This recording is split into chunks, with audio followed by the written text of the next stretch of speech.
Assalomu alaykum hurmatli o'quvchilar. O'tgan darsimizda biz yuksak sporali o'simliklarni o'tgandik. Bugun esa yuksak urug'li o'simliklarni boshlaymiz. Ulardan birinchisi bu ochiq urug'li o'simliklar hisoblanadi. Xo'p, ochiq urug'lilar hozirgi vaqtga kelib juda ham kam vaklda saqlanib qolgan. Demak, 700 ga yaqin turi bor. Ular asosan daraxt va butalar ko'rinishida bo'ladi, ya'ni hayotiy shakllardan daraxt va buta uchraydi. Urug'dan ko'payadi, ya'ni vegetativ yo'l bilan ko'paymaydi. Tabiatda vegetativ yo'l bilan ko'paytirilmaydi. Sun'iy ravishda turli xil fitogormon ta'sirida ko'paytirishning iloji bor. Bular nima uchun ochiq urug'li deyiladi desak, bularning urug'lari qubalarning tangachalarida ochiq holda yetiladi. Yopiq urug'lilardan meva ichida yopiq holda yetilar edi-ku, bularda esa demak ochiq holda yetiladi o'sha. Demak, vakillari archa, savur, qarag'ay, sekvoytentronlar kiryapti. Demak, biz biladigan o'sha eng baland daraxt sekvoytentron ham ochiq urug'li o'simlik ekan. Ana endi bizda zarafshon archasi uchraydi. Bahor oylarida ayrim archa tuplarining yosh notalarida mayda qubachalar hosil bo'ladi. Ularda juda ko'p chang yetiladi. Shu vaqtda boshqa tupda 0,5-1 sm keladigan sharsimon urug' kurtakli qubba hosil bo'ladi. E'tibor bering. Bularda changchili qubba bo'lyapti va urug' kurtakli qubba bo'lyapti. Bitta tupda changchili qubba, ikkinchi tupda nima bo'lyapti? Urug'chili qubba bo'lyapti. Shuning uchun ham biz bilib olishimiz mumkinki, bu ikki uyli o'simlik ekan. Changchili tup alohida bo'lar ekan, urug'chili tup alohida bo'lar ekan. Changchili tupda o'sha changdon bo'ladi, changdonda changdan esa spermiylar hosil bo'ladi. Urug'chili tupda urug' kurtak bo'ladi, urug' kurtakning ichida arxigoniyning ichida esa tuxum hujayra bo'ladi. Tuxum hujayra va spermiy qo'shilib birgalikda murtakni hosil qiladi. E'tibor bering, ochiq urug'li o'simliklarda erkaklik jinsiy organi va hujayralari qanchadir ma'noda yopiq urug'li o'simliklarga o'xshaydi. Lekin tuxum hujayrasining arxigoniyda yetilishi bilan bu sporali o'simliklarga o'xshaydi. Keling, darsimiz oxirida aynan mana shu yuksak sporali o'simlik, yopiq urug'li o'simlik, ochiq urug'li o'simliklarning jinsiy hujayralari qaysi organlarda yetilishini ko'rib o'tsak. Xo'p, mana bu yerda qo'shilish bo'ldi. Qo'shilgandan keyin nima bo'ladi? Qubbani tashkil qilgan tangachalar tez o'sadi, yo'g'onlashadi. O'zidan ajralib chiqqan mol bir-biri bilan qo'shilib, mevani o'rab turadigan ettor yumshoq postga aylandi. Xuddi rezavor mevaga o'xshab qoladi. Shundan keyin 2-3 yilda mevasi pishadi. Bu archada, ya'ni zarafshon archasi haqida gap ketdi.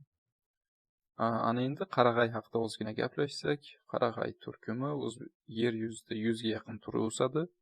O'zbekistonda birorta qarag'ay tabiiy holda o'smaydi, lekin 10 ta turi ekib ko'paytiriladi. Nima maqsadda foydalanamiz? Oliy navli qog'oz tayyorlashda va texnik spirt olishda. Oddiy qarag'ay haqida gaplashadigan bo'lsak, bir uyli yorug'sevar doimo yashil daraxt. Demak, qarag'ay bu bir uyli ekan. Bir to'p o'simlikda ham changchili qubbalar, ham urug' kurtakli qubbalar yetili ekan. Ochiq joyda o'sganlari tuplari sershox va salobatli bo'ladi. Ya'ni odatda biz qarag'ayni qanday ko'ramiz? Shox shabasi zich va nima desak, pastlari ham shoxlari zich turgan bo'ladi. Ochiq holda o'sganlarda esa sershox, ancha shoxlar kengaygan bo'ladi. Mana bu pastdagi shoxlari o'sha asosda bo'lmaydi. Barglari novdada ikkitadan o'rnashgan, uzunligi 5-7 sm, och yashil. Demak, mana bu novdada joylashishimiz mumkin. Bitta joydan mana ikkita barg chiqyapti. Demak, ikkitadan o'rnashyapti. Har bitta bargining uzunligi 5-7 sm. Odatda ko'pchilik archa va qarag'ayni adashtiradi. Ya'ni mana shu qarag'ay, mana barglarni, mana shunaqa bargni siz ko'rgansiz. Bu aslida archa emas, bu qarag'ay. Archaning barglari esa bizda uchraydigan archalarda ko'pchiligida bargi tangachasimon, kichkina tangachasimon bo'ladi. Mana bu ninasimon barglar bu qarag'ayga tegishli. Xo'p, endi bu bir uyli dedik, yana bir to'p o'simlikning o'zida changchili qubbalar va urug'chili qubbalari bo'ladi. Bu sertifikatga tushgan savol. Ya'ni aynan Qarag'aydagi changchili qubba va urug'chili qubba haqida sertifikatga savol tushirdi. Va ko'pchilik mana shu joyda qiynaladi. Hozir keling, mana shuni oson ko'rinishda ko'rib o'tsak. Demak, ikkala qubbani ham o'rtasidan o'q o'tgan bo'ladi mana. O'rtasidan mana o'q o'tgan. Va ichini ochib qarasak, o'rtadan o'q o'tganini ko'ramiz. Dastlab changchili qubba haqida gaplashsak, changchili qubbalar yosh novdaning pastki qismida bo'ladi. Changchili qubba yosh novdaning pastki qismida bo'ladi. Xo'p, unda e'tibor bering, spiral shaklda tangachalar ketgan. Bu narsa ham kitobimizda yozilgan. Va tangachalarning ostida e'tibor beramiz. Tangachalarning ostida changdon joylashadi. Changdonda esa chang yetiladi. Ana endi urug'chili qubbaga e'tibor beraylik. Urug'chili qubbalar bittadan yoki ikkitadan uzun novdalarning uchida paydo bo'ladi. Bu novdaning uchida, bu esa novdaning pastki qismida. Mana bu yoqda ham e'tibor bering. Mana bu yosh novdali endi o'sib chiqadi. O'sha yosh novdaning pastki qismida changchili qubbalar joylashyapti. Mana bu novdalarning uchida urug' kurtakli qubbalar joylashadi. Urug'chili qubbalarda tangachalar o'qning ikki tomoniga kelib birlashadi. Changchilida tangachalar spiral shaklda o'rab oluvdi. Bunda esa o'qning ikki tomoniga kelib birlashadi mana. E'tibor bering, ikki tomoniga birlashdi. Va tangachalarning ustida urug' kurtaklar bo'ladi. Changdon esa tangachaning ostida bo'lar edi. Aynan mana shu sxemani o'zingiz bilishingiz, chiza olishingiz kerak. Mana shuni agar o'z daftaringizga chizib olsangiz, changchili qubba novdaning pastki qismida bo'lar ekan, o'rtasidan o'q o'tgan ekan, spiral shaklda tangachalar bor ekan, tangachaning ostida changdoni bor ekan. Urug'chili qubba novdaning uchida bo'lar ekan, demak, o'rtasidan o'tgan o'qga tangachalar kelib birlashgan ekan va ularning ustida ikkitadan urug' kurtak bo'lar ekan deb aytsangiz, chizib o'zingizni esingizda yaxshi qoladi. Xo'p, endi yopiq urug'li o'simliklar bo'limi haqida umumiy to'xtalib o'tsak, biz shu paytgacha o'tgan ildiz, poya, barg, gul, meva, urug', ularning tarqalishi, qo'sh urug'lanish va hokazo jarayonlarni aynan yopiq urug'li o'simliklar bo'limiga mansub o'simliklarda ko'rib o'tdik. Ana endi ozgina boyagi yopiq urug'li o'simliklar bo'limiga kiruvchi sinflarni o'zaro taqqoslab olsak. Demak, ikkita sinf kiradi. Bular bir urug' pallalilar sinfi va ikki urug' pallali o'simliklar sinfi.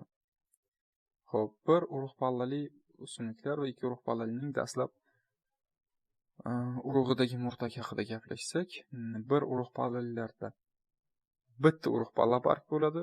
Shuning uchun bular bir urug' pallalilar va unayotgan vaqtda o'sha bitta urug' pallasini yer ostida qoldirib o'sadi. Ikki urug' pallalilarda esa ikkita urug' palla barg bo'ladi va o'sha tuproqning ustiga ikkita urug' palla bargi bilan chiqadi. Buni yaqindagina aynan urug'lar mavzusini o'tganimizda ko'rib o'tdik. Ya'ni ikki urug' pallalar ikkita urug' palla bargi bilan yer yuziga chiqqanda ozig'i kamaydi, sarg'aydi, bo'chmaydi, to'kilib ketdi. Endi ildizi haqida gaplashadigan bo'lsak, bir urug' pallalilarda popuk ildiz bo'ladi. Sababi murtakdan chiqqan ildizcha, asosiy ildiz tezda nobud bo'ladi. Uni o'rnini esa murtakning poyasidan o'sib chiqqan bir to'p qo'shimcha ildiz egallaydi. Shuning hisobiga bu popuk ildiz bo'ladi. Ikki urug' pallalilarda esa ildiz o'q ildiz tizimli bo'ladi. Murtak ildizchasidan hosil bo'lgan asosiy ildiz uzoq muddat yoki o'simlik hayotining oxirigacha saqlanib qoladi. Poyasi haqida gaplashadigan bo'lsak, bir urug' pallalilarda poya kambiysiz, yo'g'onlasha olmaydi. Ikki urug' pallalilarda poya kambiyli, bu bemalol yo'g'onlasha oladi.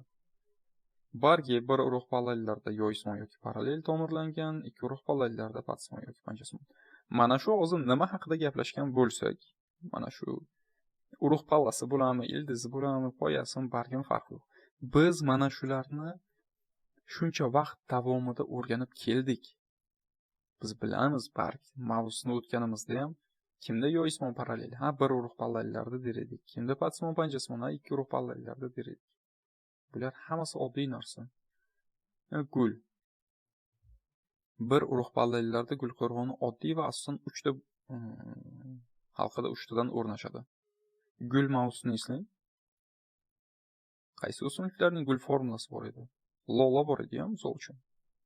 Lolada 3+3, changchi 3+3, urug'chi ham 3 ta meva bargining qo'shilishidan hosil bo'lgan. Birortasi yo'q 3 tadan ortiq, halqada 3 tadan ortiq bo'lib joylashsa. Bulardachi ikki urug' pallalilarda odatda gulkosacha va gultosh barglari halqada 4-5 tadan o'rnashadi. Gulkosacha va gultosh, e'tibor bering. Bu yoqda halqada 3 tadan o'rnashdi gulqo'rg'on qismlari, ya'ni o'sha oddiy gulqo'rg'oni. Demak, bu yopiq urug'li o'simliklarga kiruvchi ikki urug' pallalilar va bir urug' pallali o'simliklarning o'zaro farqi. Ana endi yuksak o'simliklardagi jinsiy organlarni ko'rib o'tsak. Tuban o'simlik, ya'ni suvotlarda jinsiy organ yo'q. Jinsiy hujayrada bo'ladi, lekin jinsiy organi ko'p hujayrali jinsiy organi yo'q desak to'g'riroq bo'ladi. Ko'p hujayrali jinsiy organga ega emas. Ko'p hujayrali jinsiy organ aynan yuksak o'simliklarda bor. Xo'p, bizlarda jinsiy hujayra, tuxum hujayra bo'ladi va urug' hujayra bo'ladi. Bularga spermatozoid va spermiy kiradi. Nima uchun ikki xil? Spermatozoid bu harakatchan bo'ladi, harakatlanish organoidi bo'ladi. Spermiy esa harakatsiz bo'ladi. Xo'p. Ana endi yuksak sporali o'simliklarda tuxum hujayra qayerda yetiladi? Arxigoniy bo'lardi kolbasonda. Arxigoniy ko'p hujayrali, e'tibor bering, mana hujayra, ko'p hujayrali. Buning ichida bitta harakatsiz tuxum hujayra yetilardi. Demak, arxigoniyning ichida esa tuxum hujayra bor. Erkaklarda-chi anteridiyning ichida spermatozoidlar bo'ladi. Endi spermatozoid bu yo'sinlarda 2 xifchinli, 40 bo'g'im, 40 quloqlarda esa ko'p xifchinli bo'lardi. Anteridiyning ichida spermatozoid. Bular suv orqali harakatlanardi. To'g'rimi? Shuning uchun bular spermatozoid. Ana endi ochiq urug'li o'simliklarda tuxum hujayra qayerda yetiladi? Urug' kurtakning ichida arxigoniyning ichida esa tuxum hujayra yetiladi. Demak, urug' kurtak, arxigoniy va tuxum hujayra. Xo'p, ochiq urug'lilarda urug' hujayra qayerda yetiladi?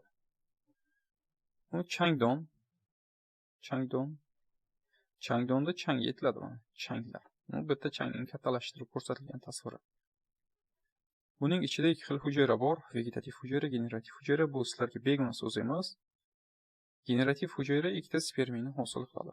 Ochiq urug'lilarda ham ikkita spermiyni hosil qiladi, lekin bularda qo'sh urug'lanish kuzatilmaydi. Sababi bitta spermiy qo'shiladi tuxum hujayra bilan, ikkinchi spermiy esa nobud bo'ladi. Demak, changdonda chang yetildi va spermiy hosil bo'ldi. Ana endi yopiq urug'lilarda tuxum hujayraning hosil bo'lishi. Urug'chini ko'ryapmiz. Bunda tugunchasi bor. Pastki qism tuguncha. Tugunchaning ichida urug' kurtakning ichida murtak xaltaning ichida esa tuxum hujayra bo'ladi. Demak, tugunchaning ichida urug' kurtakning ichida murtak xaltaning ichida esa tuxum hujayra bo'ladi. Yopiq urug'lilarda urug' hujayraning hosil bo'lishi, ya'ni spermiylarning hosil bo'lishi xuddi ochiq urug'lilarga o'xshaydi. Mana changchi ipi bor, changdoni bor. Changdonda chang yetiladi. Changda vegetativ hujayra bor, generativ hujayra bor. Generativ hujayra ikkita spermiyni hosil qiladi. Va bu ikkita spermiylarning barchasi emas, ikkala spermiy ham o'sha urug'lanish jarayonida ishtirok etadi. Chang va spermiylar hosil bo'lish jarayoni aynan shunday amalga oshadi. Menimcha barchalaringizga tushunarli bo'ldi. Aynan shu joyda biz botanikaning juda katta qismini tugatdik. Davomi oilalar haqida bo'ladi. Oilalar juda ham oddiy.